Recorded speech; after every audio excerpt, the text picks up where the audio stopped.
नमस्ते बच्चों। होपफुली आप सब बहुत अच्छे हैं और अपना अध्ययन भी नियमित रूप से कर रहे हैं। हम पढ़ रहे हैं कक्षा 8 संस्कृत विषय दीपकम नामक पाठ्य पुस्तक। इस पाठ्य पुस्तक के 11वें अध्याय के हिंदी अनुवाद को हमने गत वीडियो के माध्यम से समझा। यदि आप वह देखना चाहते हैं तो डिस्क्रिप्शन बॉक्स में दी प्लेलिस्ट के लिंक पर या उस पार्ट पर क्लिक करके देख सकते हैं। फिलहाल प्रारंभ करते हैं इस अध्याय के व्याकरणिक कार्य को, जो कि आपके शब्दार्थ के पश्चात पेज नंबर 128 पर दिया गया है। अत्र इदम अव्ययम। यहाँ यह जानना चाहिए। क्या जानना चाहिए? वाच्यम त्रिविधम। वाच्य 3 प्रकार के होते हैं। जैसा कि पूर्व के अध्याय के व्याकरणिक कार्य में भी संक्षेप में हमने समझा था कि वाच्य 3 प्रकार के होते हैं: कर्तृवाच्य, कर्मवाच्य और भाववाच्य। और उसमें हमें यह सूचित किया गया था कि आगामी पाठ के व्याकरणिक कार्य में हमें यही विस्तार से देखने को मिलेगा। तो वही यहाँ दिया है। वाच्य 3 प्रकार के होते हैं: कर्तृवाच्य, कर्मवाच्य और भाववाच्य। वाच्य क्या है? सबसे पहले वाक्य के स्वरूप को वाच्य कहते हैं कि वाक्य का कैसा स्वरूप है, उसमें कौन से पद में कौन सी विभक्ति लगी है, किस प्रकार से क्रिया का प्रयोग हुआ है, इस सब का जो ज्ञान दे, इस सब के बारे में जो बताए, इस सब की सूचना जिस स्वरूप से प्राप्त होती है वो वाच्य होता है।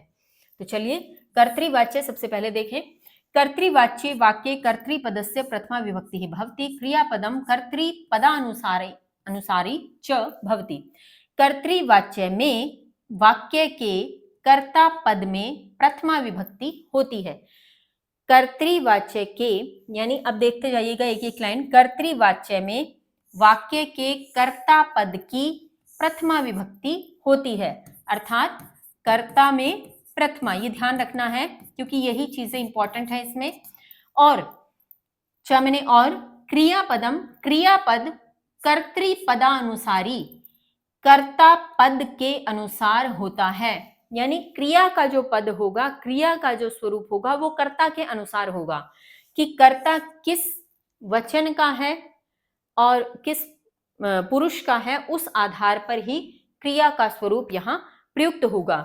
क्रिया कर्ता पद के अनुसार होती है, अर्थात क्रियापदस्य पुरुषः वचनम च कर्तृपदस्य अनुसारेण भवति। यही बात मैंने आपको यहाँ बोली कि क्रियापद का जो पुरुष और वचन होगा वो कर्ता पद के अनुसार ही होता है। इसको और डिटेल में समझेंगे जब हम उदाहरण देखेंगे, उसके साथ देखते हैं। पहले इस परिभाषा को कंप्लीट कर लें। वाक्य कर्म पदम अस्ति, वाक्य में कर्म पद होता है। चेत तस्य द्वितीय विभक्ति ही भवति, उसमें द्वितीय विभक्ति होती है। अब ध्यान क्या रखना है? जो कर्म होगा इसका, कर्म में द्वितीय, कर्ता में प्रथमा, कर्म में द्वितीय। और क्रियापद कैसा? कर्ता के अनुसार। क्रियापद कैसा? कर्ता के अनुसार। क्यों कर्ता के अनुसार? क्योंकि ये वाच्य कर्ता प्रधान होता है। यह कर्तृवाच्य क्या होता है? कर्ता प्रधान होता है। तो जो कर्ता प्रधान होगा उसी के अनुरूप सब चलेगा, तो क्रिया कर्ता के अनुसार चलेगी। एक बार के लिए आप देखें, फिर इसको बहुत इजी बनाने की कोशिश भी हम करेंगे। पहले उदाहरण देखते हैं। अब जैसे बालकः ग्रामं गच्छति, त्वं ग्रामं गच्छसि, अहं ग्रामं गच्छामि। अब यहाँ तीनों पुरुष के आधार पर वचनों का प्रयोग करते हुए हमें उदाहरण दिए गए हैं। एक एक करके समझने का प्रयत्न करते हैं। पहला है बालकः ग्रामं गच्छति, बालक गांव जाता है। ठीक है, ये क्या है? कर्ता। ये क्या है? कर्म।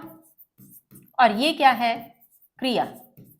हमने क्या देखा था अभी कि कर्ता वाच्य, कर्तृवाच्य के कर्ता में प्रथमा विभक्ति होगी। तो अगर आप बालक को देखेंगे तो कौन सी विभक्ति है? प्रथमा।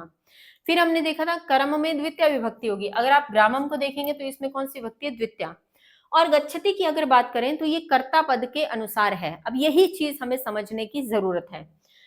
पहले तो ये देखें, ये कौन सी धातु है? गच्छ धातु।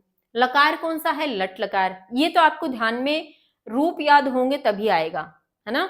आपको याद करने पड़ेंगे रूप। आपको लकार पांचों के एक एक एटलीस्ट आपको याद करना होगा। जैसे आप करते हो पट्टी पठत पठंती, तो ये क्या हुआ? गच्छति गच्छत गच्छन्ति, गच्छसि गच्छथ गच्छत, इस प्रकार से, है ना?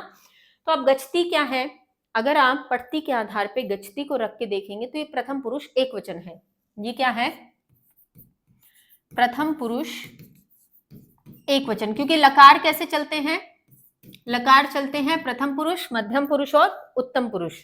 और एक चैप्टर में मैंने आपको बहुत डिटेल में समझाया था कि कौन सा पुरुष किसके लिए प्रयुक्त होता है, कौन सा पुरुष किसके लिए प्रयुक्त होता है। एक बार फिर से फटाफट से संक्षेप में समझते हैं। प्रथम पुरुष, मध्यम पुरुष और उत्तम पुरुष, ठीक है, यही होते हैं ना प्रत्येक लकार में, चाहे लट लकार की बात करें, लोट लकार की बात करें, विधि लिंग की बात करें, किसी भी लकार की बात कर लें, ये 3 पुरुष होते हैं और ऊपर एकवचन, द्विवचन, बहुवचन होते हैं।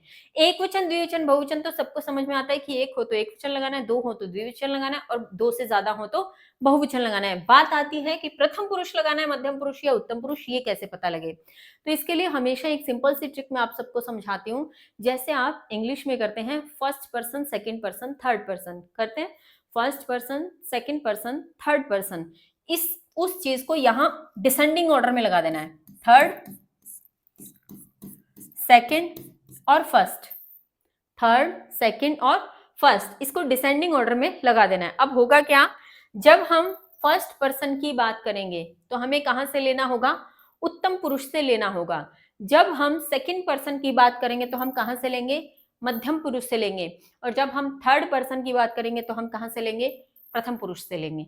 ठीक, अब इतनी तो हमें 9 में से 3 निकल गए। जैसे एक वचन, द्विवचन, बहुवचन, एक वचन, द्विवचन, बहुवचन और एक वचन, द्विवचन, बहुवचन, कितने शब्द के स्वरूप होते हैं हमारे पास, 9 हो जाते हैं।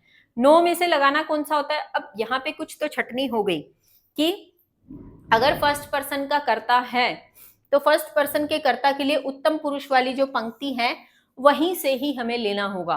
तो फिर हमारे पास छटनी हो गई कि ये 6 तो पहले ही हमने क्रॉस कर दिए, बचे कौन से, ये 3। तो ये जो 3 बचे, इसमें से कौन सा लगाना है, अब वो एक वचन, द्विवचन, बहुवचन के आधार पे डिसाइड हो जाएगा कि अगर उत्तम पुरुष यानी फर्स्ट पर्सन का कर्ता एक वचन में है, मान लो हम बात करें मैं, तो मैं के लिए उत्तम पुरुष का एक वचन, हम दोनों में एक मैं और एक मेरे साथ, तो हम दोनों, तो उसमें मैं भी इंक्लूड हो रही हूँ, उत्तम पुरुष का भी प्रयोग होगा उसमें, तो द्विवचन हो जाएगा। और अगर हम बात करते हैं हम सब, तब क्या हो जाएगा, बहुवचन का स्वरूप। ठीक ऐसे ही काम होता है मध्यम पुरुष में कि तुम एक वचन, तुम दोनों द्विवचन, तुम सब बहुवचन। और प्रथम पुरुष की भी ऐसी बात हो जाएगी कि वह एक वचन, वह दोनों द्विवचन, वह सब बहुवचन, ऐसे प्रयोग होता जाएगा। ठीक है, तो अब यहाँ पे क्या है, बालक। बालक यहाँ पे क्या है, ना तो मैं के लिए प्रयोग हुआ है ना तुम शब्द का प्रयोग हुआ है, ये क्या हुआ, थर्ड पर्सन की बात हो रही है यहाँ। तो थर्ड पर्सन के लिए हमें कहां से लगाना है, प्रथम पुरुष से लगाना है। और चूंकि यहाँ पे बालक एक वचन का स्वरूप दे रखा है तो प्रथम पुरुष का भी क्या लगेगा, एक वचन ही लगेगा। तो इसलिए यहाँ पे क्या आया, गच्छति। इस प्रकार से हम बात करते हैं कि कर्तृवाच्य के जो वाक्य हैं उसमें क्रिया कर्ता पद के अनुसार लगती है। कि कर्ता अगर फर्स्ट पर्सन का होगा तो फर्स्ट पर्सन के अकॉर्डिंग लगेगी, कर्ता अगर सेकंड पर्सन का होगा मध्यम पुरुष के अनुसार लगेगी, और कर्ता अगर थर्ड पर्सन का होगा तो प्रथम पुरुष के अनुसार लगेगी। इस प्रकार से आपको इसको प्रयोग करना है। मुझे लगता है आपको इतनी चीज समझ में आ गई होगी। तो आगे थोड़ा सा इसी में देखते हैं, मैं यहाँ से थोड़ा इरेज कर दूं ताकि आपको क्लियर दिखाई दे। हाँ, त्वम ग्रामम गच्छसि, त्वम मैंने तुम, ग्रामम मैंने गांव, गच्छसि मैंने जाते हो, तुम गांव जाते हो। अब यहाँ पे क्या है, त्वम, त्वम मैंने तुम किसके लिए, सेकंड पर्सन, सेकंड पर्सन किसमें प्रयोग करना है, मध्यम पुरुष में। मध्यम पुरुष में यहाँ तुम एक वचन है तो यहाँ पे गच्छसि भी क्या हुआ, एक वचन का स्वरूप। जैसे पठती, पठत, पठंती, पठसी, तो यहाँ क्या है, गच्छसि। इस प्रकार से फिर अहम ग्रामम गच्छामि, मैं गांव जाता हूं, तो मैं के लिए क्या प्रयोग होगा, मैं अर्थात फर्स्ट पर्सन, और फर्स्ट पर्सन संस्कृत में देखें तो उत्तम पुरुष, और मैं एक वचन का स्वरूप है तो उत्तम पुरुष का एक वचन क्या होगा, गच्छामि। जैसे आप पठ का अगर याद कर रखा है तो आप कहते हैं पठामी, वैसी हो जाएगा गच्छामि। बात समझ में आई, इतनी चीज आपको क्लियर हो गई होगी। फिर से एक बार संक्षेप में फटाफट से देखें कि कर्तृवाच्य में कर्ता में प्रथमा विभक्ति, कर्म में द्वितीय विभक्ति और क्रिया कर्ता पद के अनुसार, क्रिया कर्ता के अनुसार, ये 3 चीजें आपको ध्यान रखनी है बस, फिर आपका ये गलत नहीं होगा। कर्ता में प्रथमा, कर्म में द्वितीया, क्रिया जो है कर्ता पद के अनुसार हो जाएगी। और एग्जाम्पल इन्होंने दे रखे हैं, बालकाः ग्रामम गच्छन्ति। अब बालकाः क्या हो गया, बहुवचन का स्वरूप हो गया, तो यहां भी क्या कर दिया, गच्छति का गच्छन्ति बहुवचन का स्वरूप कर दिया।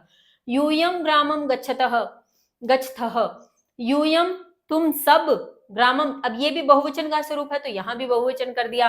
वयम हम सब, ये भी बहुवचन का स्वरूप है तो यहां भी बहुवचन कर दिया। बाकी आप देखेंगे तो कर्म में कोई छेड़छाड़ नहीं करी, ग्रामम का ग्रामम ही है, लेकिन कर्ता जो है वो बहुवचन में हुआ तो क्रिया भी बहुवचन में परिवर्तित कर दी। ठीक है, इतना सा ही है कर्म कर्तृवाच्य।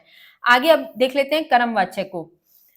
कर्मवाच्यम, कर्मवाच्ये कर्तृपदस्य तृतीया विभक्ति ही कर्मपदस्य प्रथमा विभक्ति ही तथा च क्रियापदम कर्मपदानुसारी भवति। अब देखिए कर्मवाच्य में कर्ता पद में तृतीया, कर्ता पद, पद जहां भी आ रहा है ना, पद का मतलब शब्द, कि कर्ता शब्द में ध्यान रखना, कर्ता पद में तृतीया विभक्ति और कर्म पद में प्रथमा। अब की बार किसमें प्रथमा हो गई, कर्म में प्रथमा कर दी। ठीक है, और क्रियापद कर्म पद के अनुसार, क्योंकि मैंने पहले भी कहा था कर्तृवाच्य में कर्ता प्रधान है, तो ठीक वैसे ही कर्मवाच्य में क्या प्रधान है, कर्म। कर्मवाच्य में कर्म प्रधान है तो क्रिया किसके अनुसार हो जाएगी, कर्म के अनुसार हो जाएगी। क्रियापदम कर्म पदानुसारी भवति, अर्थात क्रियापद का पुरुष और वचन कर्म पद के अनुसार होता है। यानी सेम वही पैटर्न जैसे हम कर्ता में देख रहे थे कि कौन सा पर्सन, यानी फर्स्ट पर्सन है, सेकंड पर्सन है, थर्ड पर्सन है, उसके आधार पे, और एक वचन है, द्विवचन है, बहुवचन है, उसके आधार पे डिसाइड कर रहे थे। ठीक वैसे अब कर्म को देखना है कि कर्म में किसके लिए आया है, कर्म के आगे जो पुरुष है वो किस आधार पर है और कौन सा वचन है। एग्जाम्पल से और समझने की कोशिश करते हैं। जैसे ये कह रहे हैं, बालकेन ग्रामः गम्यते, बालकेन बालक के द्वारा गांव जाया जाता है।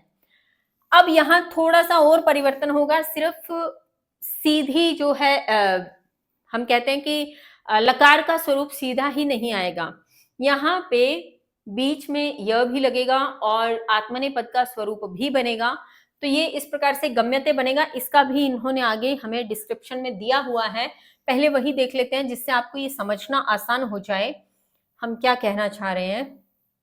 ये देखिए, ये कह रहे हैं कि अत्र ध्यातव्यम यत् कर्म वाच्ये कर्म पदस्य प्रथमा विभक्ति कर्तृपदस्य च तृतीया, की यह ध्यान रखना है कि कर्म वाच्य में कर्म पद की प्रथमा विभक्ति, कर्ता पद की तृतीया विभक्ति होती है, क्रियापद का रूप धातु य आत्मनेपदम भवति, इस प्रकार से बनता है।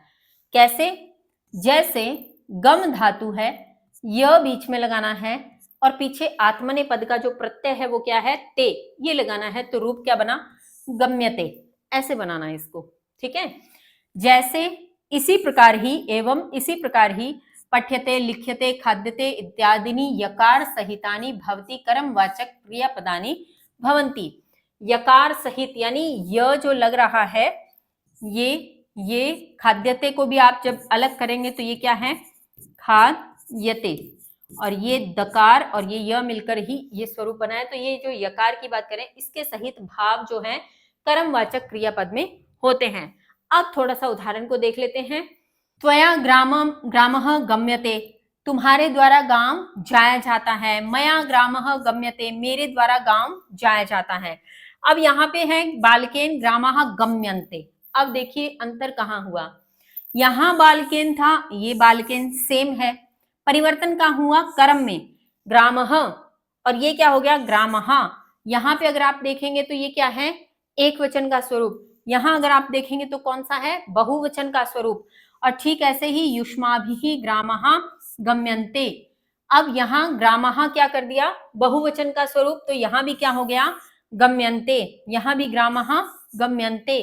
कहने का मतलब ये है कि उसके आधार पर जो कर्म का स्वरूप है, एक वचन है, द्विवचन है, बहुवचन है, उसी स्वरूप के आधार पर क्रिया का स्वरूप बदल जाएगा। इस प्रकार से आपको बदलना है। बाकी ये ध्यान रखना है, सेम वही पैटर्न नहीं आएगा।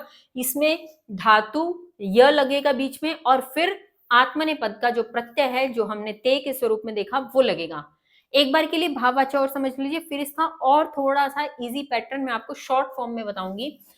भाववाच्य की अगर बात करें तो अकर्तृवाच्य वाक्ये यदि कर्म पदस्य अभावः भवति तर्हि भाववाच्यस्य प्रयोगः भवति।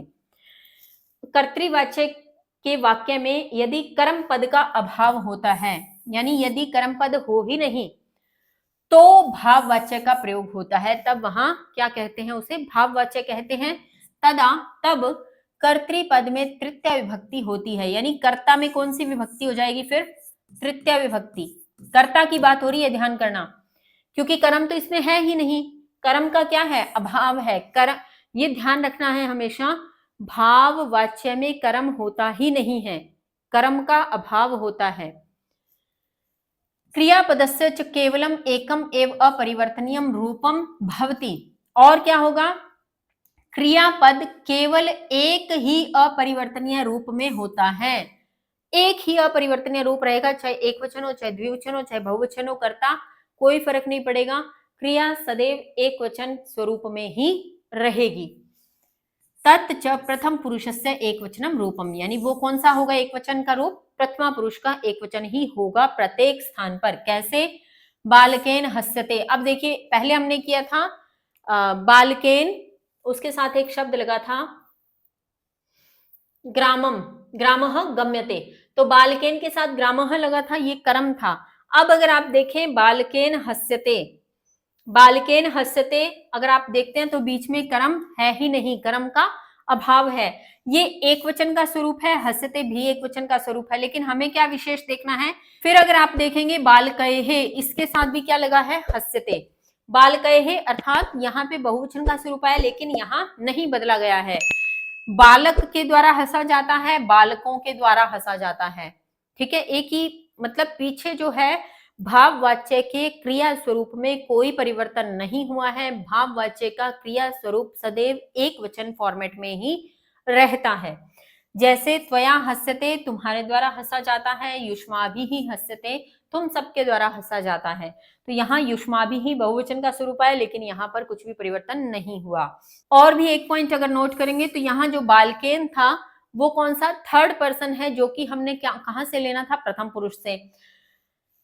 लेकिन इसके साथ जो रूप लगा, और यहाँ पे अगर आप त्वया को देखेंगे तो त्वया किससे है, सेकंड पर्सन यानी मध्यम पुरुष का जो स्वरूप लगा, तब भी यहाँ हस्यते ही हुआ है। यहाँ पे तब भी कोई परिवर्तन नहीं हुआ, पुरुष का परिवर्तन होने पर भी कोई परिवर्तन नहीं हुआ, और वचन का परिवर्तन होने पर भी कोई परिवर्तन नहीं हुआ। तो हमने क्या देखा कि भाववाच्य में प्रथम पुरुष एक वचन का ही रूप रहता है, किसमें, क्रियापद में। क्रियापद में केवल एक ही अपरिवर्तनीय रूप रहता है, कुछ भी इसमें बदलता नहीं है।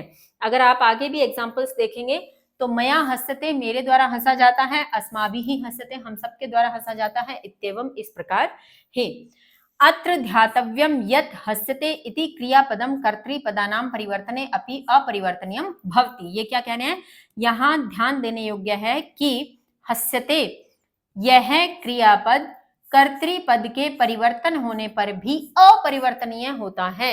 यही मैंने आपको बताया कि कर्ता पद जो है परिवर्तन हो गया, बालकेन की जगह त्वया लग गया, बालकेन की जगह बालकये लग गया, त्वया की जगह युष्माभिः लग गया, अस्माभिः लग गया, तब भी क्रियापद में कोई परिवर्तन नहीं हुआ, क्रियापद अपरिवर्तनीय होता है, ये ध्यान रखना है।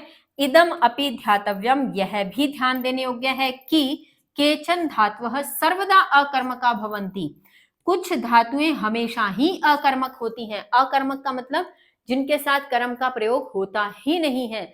ऐसी भी कुछ धातुएं होती हैं जिसके साथ कर्म का प्रयोग नहीं होता है, तो वो कौन सी कहलाती हैं, अकर्मक। कौन कौन सी, हस, क्रंद, स्था, स्ना, शी, भू इत्याद्य, इस प्रकार से इत्यादि इस प्रकार की और भी हैं। तो ये जो क्रियाएं हैं ये बिना जो है कर्म की होती हैं, तो इनका प्रयोग तकरीबन भाववाच्य में ही होता है। अभी हमने हस का प्रयोग देखा, तो इनका प्रयोग अक्सर भाववाच्य में ही होता है। इसको शॉर्ट फॉर्म में समझने की कोशिश करते हैं। आपने क्या करना है, आपने एक तो जो भी शॉर्ट फॉर्म बता रही हूँ उसको सीक्वेंस में याद करना है। पहली बात, जैसे कर्तृवाच्य, थोड़ा दूरी पे लिखना, कर्म वाच्य, यहां वाच्य लिख रही हूं ऊपर, कर्म वाच्य, कर्तृवाच्य और भाववाच्य, तीनों को ऐसे लिखें।